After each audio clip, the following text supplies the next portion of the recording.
who have stopped going to church, what made you stop? Story 1, I was a regular churchgoer for most of my life, as was my wife, kids baptized, active in choir, taught Bible study, volunteer efforts, the works. When my wife was diagnosed with metastatic cancer, her treatments became very rough, and her health deteriorated rapidly. This was pre-Obamacare days, and she wasn't covered under my employer's insurance plan due to pre-existing condition clauses. We have been tithing regularly, and we're giving extra towards the church's new building fund. We had to stop that to make ends meet, but still tithed what we could. The senior pastor contacted us and asked why, and I told him, and he asked if he and the deacons could do a special prayer session for her health. We showed up to the session, laying on of hands and whole process. It was emotionally nurturing, but her health continued to spiral. Each visit we got more and more bad news. Finally, a diagnosis of stage 4, and she was given only months to live. We were once again approached by our pastor, who asked to come to our home and see us. During that visit, the godless looked straight at her and said she must have some hidden sin that was preventing her from being healed, and this was God's way of pushing her to seek the better path, blah, blah, blah. My wife was sitting there, oxygen tubes up her nose, no hair, down 60 pounds from her vibrant pre-cancer self, and could barely speak above a whisper, and he had the gall to accuse her of committing some hidden sin, stopping God from granting her healing. I threw him out of our home. I refuse to worship any god that needs to play with their creation to somehow get off on praise. That's bullshit. She died one of the most wholesome women I've ever known, and several years later I learned that pastor was diddling several kids in the congregation. If God exists, it's not in any church. Church was designed to glorify evil men. Edit this blew up overnight. For some follow-up to common questions I'm seeing in the replies to my post. First, thank you for your support, understanding, and even pointing out that one bad pastor and this man was truly vile doesn't condemn an entire religion. You are right, it doesn't and shouldn't. But I've since encountered this in so many other religious settings. I know the Bible well enough to know there's literally the opposite support for this belief that you're being punished for some secret sin. Bad people often flourish in this world. Good people often suffer. I don't understand that, other than to understand that good or bad, suffering is the human condition, and all faith can offer, often with great effect, as a means to endure it. I have been in a few churches since that one, and each of them I felt more and more convinced that it's the man-woman behind the pulpit and their character that defines that church, which means it's more of a congregation of charisma and influence than any meaningful expression of worship of God. Thus, I no longer go to church. It's a flawed institution, and I've found no need to attend any church to maintain a spiritual outlook. I still tithe, but now it's donations to charitable orgs that I research carefully and have a proven track record of actually helping others, and either via coincidence or design. None of those orgs are affiliated with any particular religious institution. And for those asking, not Mormon, not Catholic, not SDA, straight-up non-denominational Christian church, one of the larger ones in the region, responsible for spinning off many other versions of the same megachurch. The pastor disappeared for several years after the incident, but later reappeared at another church. I don't blame God for allowing that pastor to continue to live and prosper. I blame the church for allowing that. Even more proof to me that the institution of church is the problem.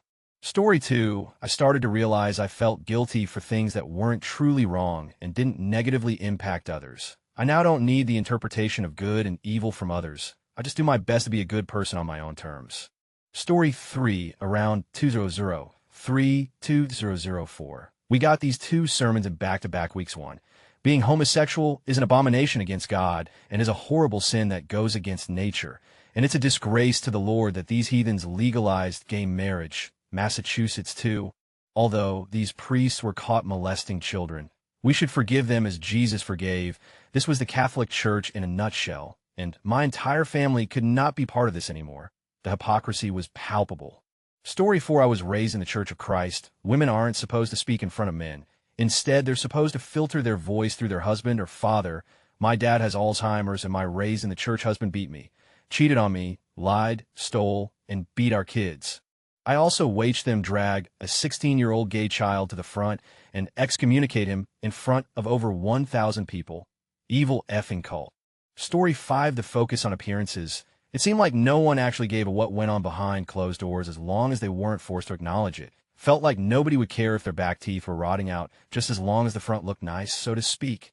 Story 6, I went to a Baptist university, and they were building a new football stadium. One day at the dog park, I was talking with a professor who was also a preacher about the new stadium. We were both excited to hear that neither of us thought the stadium was a good idea. But I'll never forget the look of disgust on his face when I said that the money should go to helping the largely impoverished community around the university. He thought it should go to building more churches. It was then I realized that I have fundamentally different morals and ethics than churchgoers. Story 7, I stopped going when I was 14, and two different people. One of them, the pastor, told me that dinosaurs never existed. I really went home that night, sat on my bed, and said to myself, I can't let myself ever get that stupid, and I never went back. I was going 4 times a week too. It was a big part of my life. Story 8, I never really could connect with anyone in the church. They were too churchy. It didn't seem capable of having conversations that didn't revolve around the church or the Bible, and I can't just talk ABT that 247.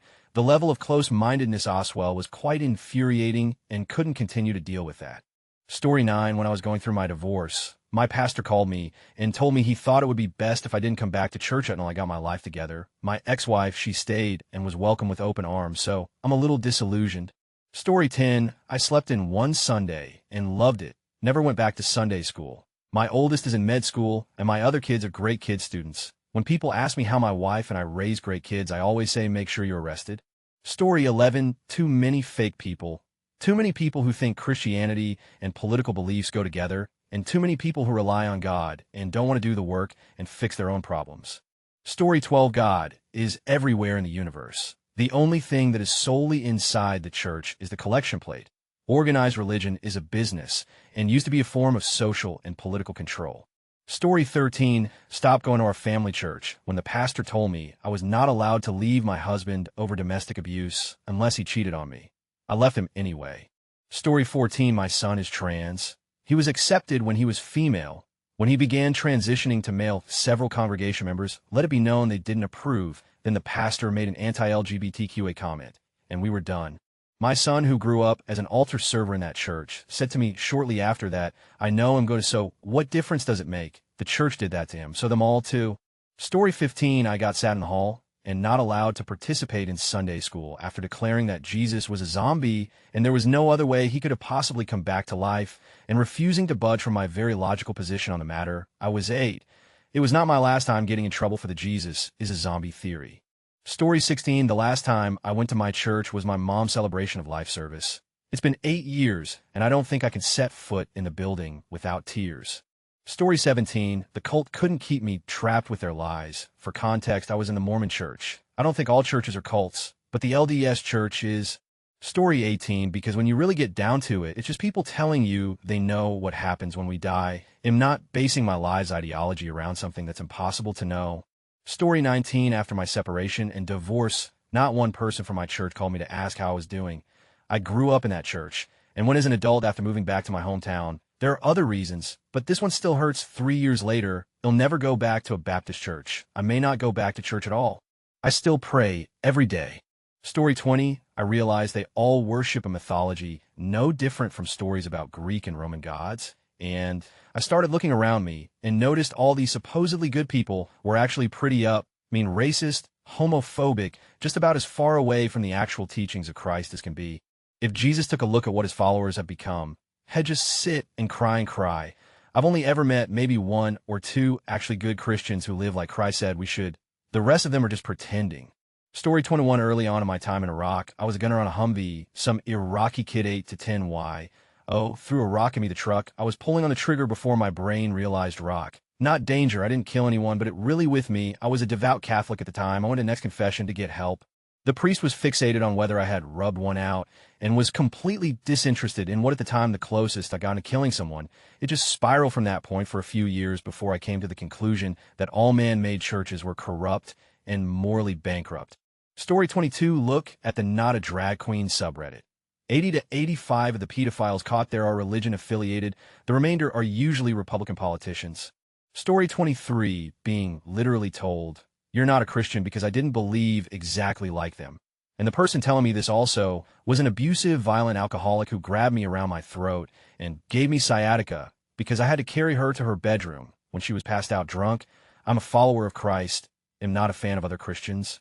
I was also told by another Christian I was in the wrong for buying a homeless man with no feet socks for his uncovered stumps while it was below freezing outside. Then I had another send me a video from a very popular Christian page that was showing a monkey leashed to a wall being repeatedly attacked by a snake.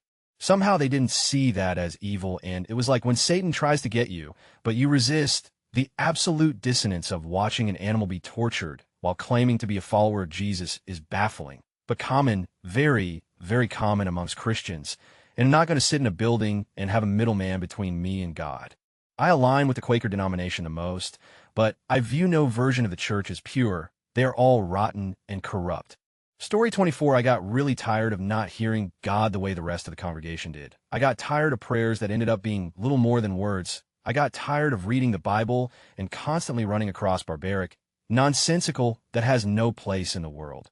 I got tired of feeling like everyone around me was acting out belief to keep appearances tidy. I just didn't buy into it. I was forced into church as a skeptic, desperately wanted to truly believe, and nothing ever convinced me. People in the congregation were living the same erroneously led lives that the heathens outside were. Divorces left and right, drug addictions, treating others poorly based on mood. At a certain point, even as a kid, I asked, what is all of this even for? What does it do? And it seemed like for the most part, it was a place where people gathered to and pretend together. Not my scene, especially if my attendance is gained via the coercion of eternal damnation. No thank you. Will burn if need be to miss that anointed opportunity. Story 25, I was suicidal. I told them, no one cared, got help, got better, never went back.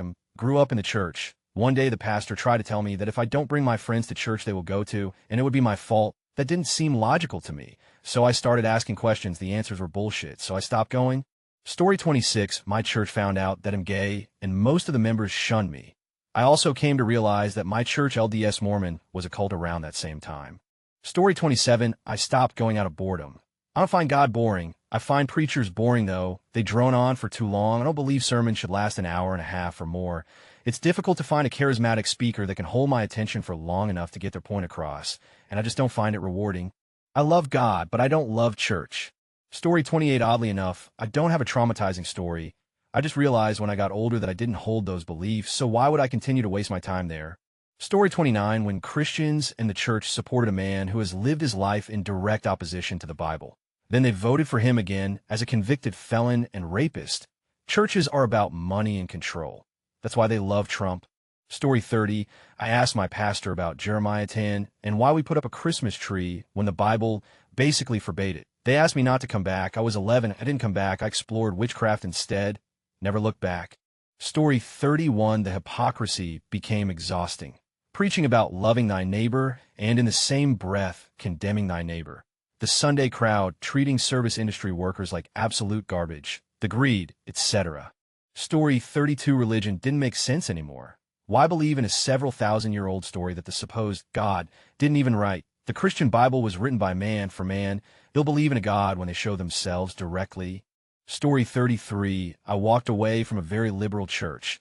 It had nothing to do with the church at all. I just transitioned to agnostic and felt no need to keep going. I was in my late 40s, currently 60. Story 34, when I realized the Mormon Church has an investment account worth over $6 billion, like how there's so much you can do with that. Then the way Life Church hires outsiders and forces all employees to pay tithing. That's messed up. It's all icky. Any church with an app that accepts money is flat out disgusting. Feels so wrong.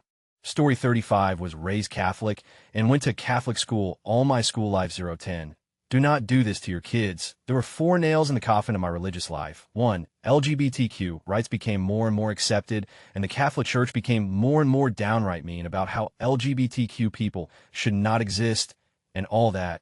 It just didn't sit right with me, especially since I have LGBTQ family members. Later found that I too was LGBTQ. So, yeah.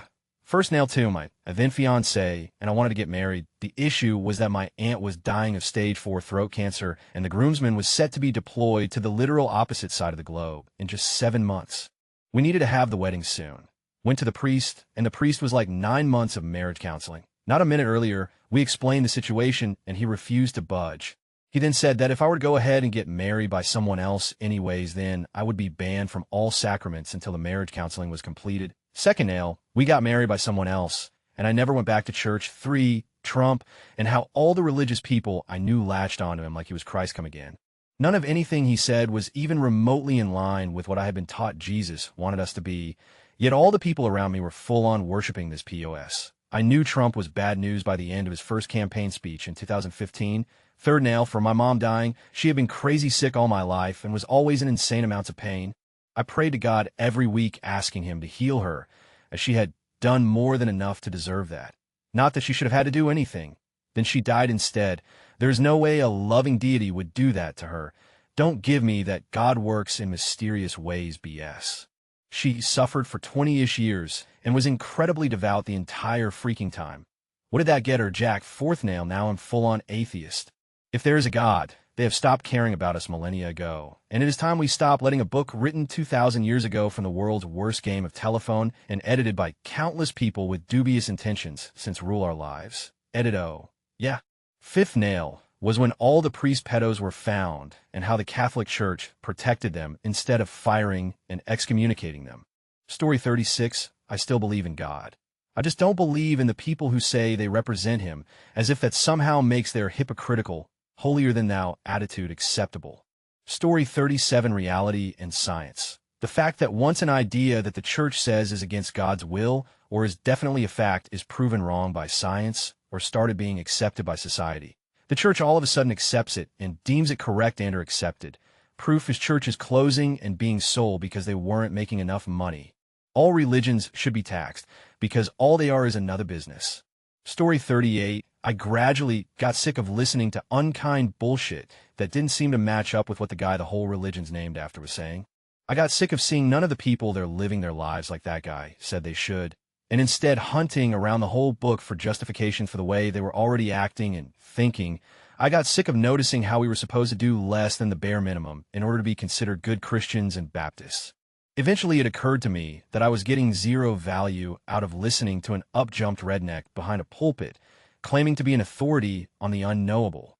Story 39, the last time we went was when we pulled into the parking lot, and I see a huge truck sporting Nazi flags and Trump flags. These are the God-fearing peers I have at my church. Disgusting maggots. They would have Jesus deported to Guantanamo if they met him on the street.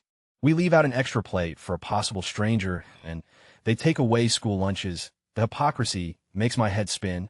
Story 40, the fact they told it was a safe place during my divorce with an abusive ex. Then they welcomed him in, telling me he needs more saving than me. The patriarchy, men covering for other men, hypocrisy. The pastor commented on my broken arm, even saying, what man would do that to a woman's sandals is awful. Story 41, the outright Trumpism, bashing gays and poor people, and the hypocrisy. I was a praise and worship band member. It got really bad. The amount of stress that went away was pretty surprising. Have no regrets. Story 42, churches should be teaching people about freedom in relationship with our Creator, but they make people slaves to their twisted view of what is written in the Bible. Story 43, I became free of religion and finally felt free of the hypocrisy, the judging, the guilt, and the obligations. It was like a weight lifted off my shoulders. I was 14, am 39 now, and love my life, and live respectfully. Story 44, two things, mainly one. When I was younger, a church asked my family to not come back. My entire family had been going to these church for generations. Not joking, they asked just my mom, dad, me, and siblings not to come back. Don't have any more details than that, but it didn't feel very Christian too. Every time I would ask a hard question, instead of saying, I don't know, let me look it up, but let's find out, the answer is always faith. I always felt like it was a way to get out of answering questions, as crazy as it sounds. The best answers I always got were from Jehovah's Witnesses. Those people know their Bible. Story 45, I couldn't understand the hate they would spew towards people. Also a time when I was 15 in church school, and my teacher said I needed to stop touching my hair because my male classmates were going to get the wrong idea. I was tying my hair up. Story 46, am Jewish. So not church, but still, it was the racism, the absolute ethnic supremacy that has been seeping into the Jewish community the last 20 years. People don't talk about it, but it is there, and it is so much worse than you can imagine. People openly using slurs to non-Jewish people's faces. Open talk of our people's supremacy to the rest of the world. I swear if you close your eyes, you'd think it was a Nazi rally. This also wasn't just in one city. It was in everyone. I lived in New York, Houston, San Fran, New Orleans, Boston, Chicago, and St. Louis. Story 47, I realized that God and Jesus are the biggest con in all of history, meant to exploit and oppress people. They aren't real. They were created by man to control the masses. Story 48, I was enjoying my Catholic youth group well enough until the young earth creationists showed up. Condescending and stupid is a rough combination. They also dictated we had to protest abortion clinics. When I voiced my concerns about these new adults to trusted leaders, I was told I had to listen to these jackasses. I stopped going, and religion kind of unwound for me from there. Story 49 came to the realization that Lucifer was cast out of heaven for believing he could be equal to God's sin. That means heaven cannot be perfect since Lucifer was even able to sin there, which means original sin happened in heaven and not earth, which means God created sin, and the Bible is a lie for saying that Adam and Eve originally sinned when they ate the fruit. Story 50, the realization that there's no evidence supporting the claim that any of the primary events or protagonists referenced in the Bible are real. None. Moses, Abraham, Adam, Eve, Jesus, Noah, the Exodus, the Ark, etc., are as fictional as Bilbo Baggins or Harry Potter, and 10 to 15 minutes of research will reveal that. Story 51, it all sounds like bad fantasy science fiction. Much of it was also provably stolen from earlier traditions, so it isn't even really original. I wish more folks would wake up to how obvious it is that religions only exist to keep people complacent and distracted. Story 52, watching how PPL and the pews reacted to BLM, COVID, blatant support for Trump, and the revelation of residential schools, and the involvement of the church. This plus the revelations out of the PA diocese and our diocese in a similar way right before the COVID era just finished my attendance in a congregation. There was no a few bad apples types of explanations which could cover that this time. Rotten fruit, I still have faith, just not within an organized setting. Story 53, when I realized I'm more comfortable living with unanswered life questions and admitting that no one really has the answers, instead of settling for made-up answers that made no sense and that were also at the expense of so many people.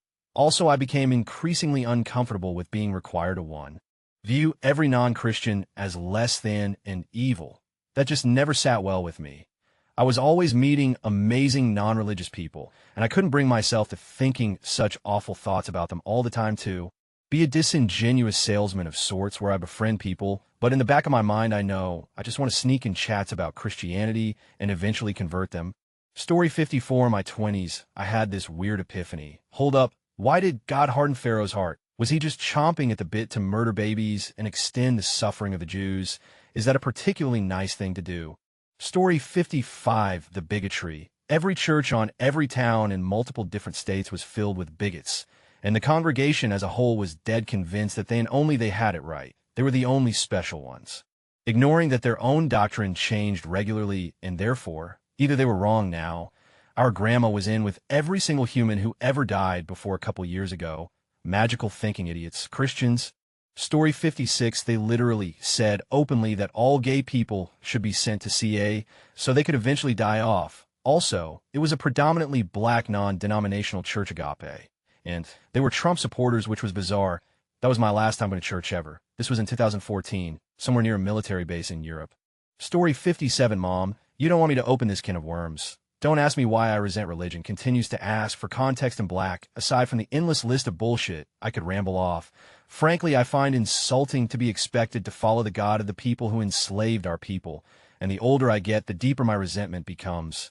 Story 58, seeing all the terrible things organized religion has done over the years to folks who don't believe or live a different lifestyle than what is prescribed in the church. Having so many stipulations on what makes you a good person or not. Being told if I didn't go to church every Sunday, God might smite me. I don't need a religion to forgive me of my sins. I know I'm a good person because I treat people with the same respect I would hope to get in return. I help people in need when I can, not because a religion told me it's the right thing to do, but because it just is the right thing to do. And lastly, science. Story 59, growing up my life was consumed by church. Not by my own choice. I had absolutely no life out of going to school, going to church. My parents made sure of it, spending so much time learning about God, the Bible. Once I got old enough to think for myself, I realized that no one in my church was living by the very values I learned from them.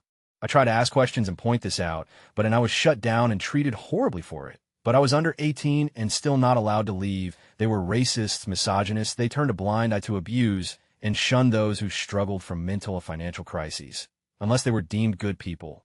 And the things they shamed people for were superficial, trivial, and were mostly personal choices that affected literally no one else around them.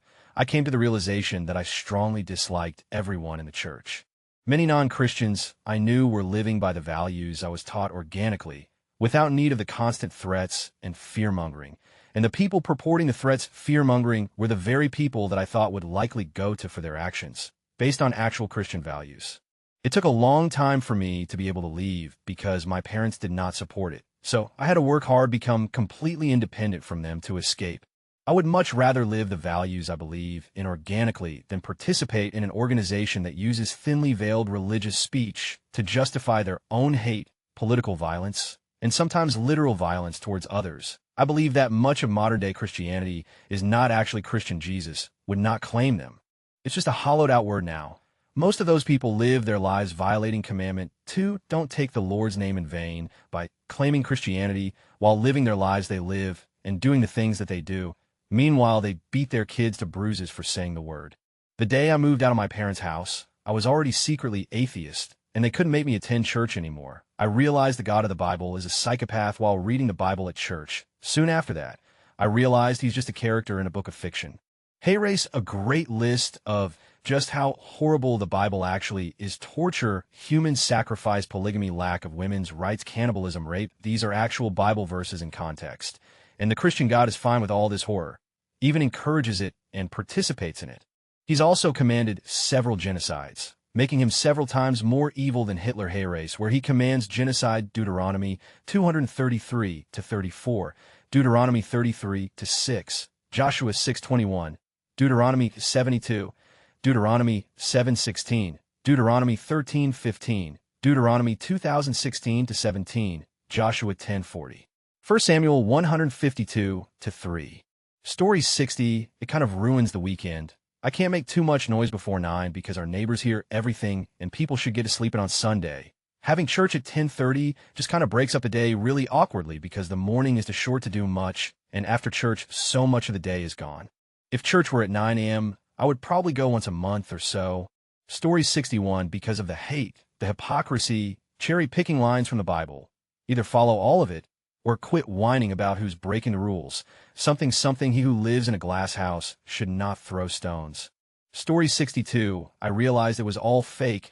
I can't serve a God that sits by and watch babies' kids be tortured and gonna live by their own parents. No thanks, that is sick and twisted entity. Story 63, actually reading the Holy Bible and seeing all the nonsense in it. I was never one who was forced to attend church. Even as a kid, I've been to several churches over the years, and I learned they all cherry-pick what they believe, and rarely do any of them actually practice what is in the New Testament, but will browbeat people with the Old. Story 64, actually I've recently returned to my local community church. Boring, but good ELCA Lutherans. They are mostly moderates, not political types, even slightly progressive in some areas. I wouldn't have gone back. I'm glad I've been attending again. It has been good for me. I did stop for several years, didn't attend anywhere or very rarely, but returned to my home area and decided to check it out. A really great female minister, friendly, decent people, welcoming. Not everyone has stopped going to church, but I understand attendance is down in our society. It is still there, and I was welcomed back with open arms. Story 65, I was very religious and took what Jesus said about helping the poor and being kind to others seriously. I didn't understand why so many people affiliated with the church were just flat out mean to people, blamed the poor, thought being gay was a choice, etc. It's just hurtful, cruel, and inconsiderate behavior. It felt and still feels like many people use Christianity to hide their contempt. Too many hypocrites. Story 66, born, raised Mormon. I was fully in, but was always uncomfortable. I internalized that it was just meant that I was too sinful, needed to learn more, needed to serve more, etc. I did this until I was in my early 40s. One day I came across a quote: "There are many versions, slight variation, you will awaken when you stop agreeing to things that offend your soul." It all crumbled in an instant and I was free. Story 67, I was never really a big believer in organized religion of God, sure, but organized religion is just a hive of gaslighting and guilt-tripping. When my mom stopped dragging us to it, so she could show us off like a new handbag, I realized that her faith was all for show, and I was just going through the motions because I had no other choice in the matter. I haven't been since I was 18, and I don't miss it. I'm 31 now.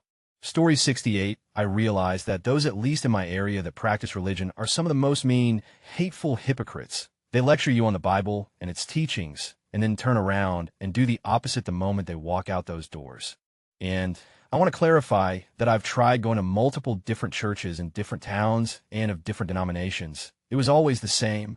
Story 69, different reason than most here. I just am tired of going to church. Was forced to go every Sunday for Sunday school, adult service, and a decent chunk of coffee hours until I left home. My parents' pastor and my pastor make me hopeful, but the being at church at 9:30 a.m. on one of my few days off and being the only person of our age group there, everyone else is either 20 years older or younger, there's no real community feeling for me. If I need good news, I'll watch a service from either church on YouTube after the fact.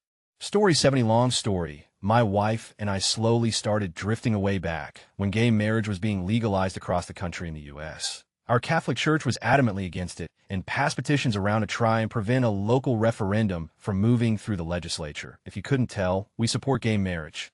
That made us angry and was when we started to split. The nail in the coffin for me was during my sophomore year of college at my university's Catholic Newman Center. I had found a great community of friends and support there and was involved in a guys' Bible study group. Toward the end of the year, a leader of the Bible study wanted to talk to me. I had voiced that I didn't have interest in leading the Bible study. I didn't want to take a leadership role. So he sat me down in office, one-on-one, closed the door, and verbally berated me to the tune of "Your mom wasn't hard enough on you, you haven't gotten your kicked enough."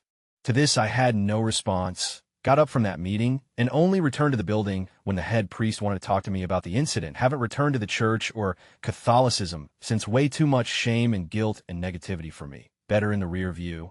Story 71. The insistence that the Bible is the direct, unaltered word of God, and the racism, homophobia, and misogyny displayed by the people I grew up around in church. Story 72. I read the Bible 4 times front to back, went to Bible college, learned the culture of the time, learned the history of multiple denominations. All of that put me on the fence. The moment I held my first child for the first time, I knew that God described to me by Christianity does not exist. Then I learned about Islam and studied it and the cultures around it. It's pretty interesting just how much in common the two religions have, right down to the exact same manipulation tactics starting at birth and ingrained in tradition. It took 26 years to learn who I am and what I like and to admit it all to my religious family. I only regret not doing so sooner. The last 5 years of my life are by far my best and healthiest years. Story 73. I grew up in a branch of Catholicism that is pretty cultish. My family is so fanatical that they go to church every day, and there are more pictures of Jesus, Mary, and saints than of family members in the house. I went from the church is boring to I would rather do anything else than go to church, to not stepping foot in a church since moving out, to despising the church since I found out that during COVID the priests were encouraging people to break lockdown rules, told them to not wear masks, to not get vaxxed, and that the whole COVID situation got created in order to persecute Christians. Sometime during that, my own mother told me that it would be better if I was dying of cancer than if I was living in sin, not attending church, and not being celibate until marriage, and that made me email the bishop to excommunicate me. So I'm no longer associated in any way with these nut jobs.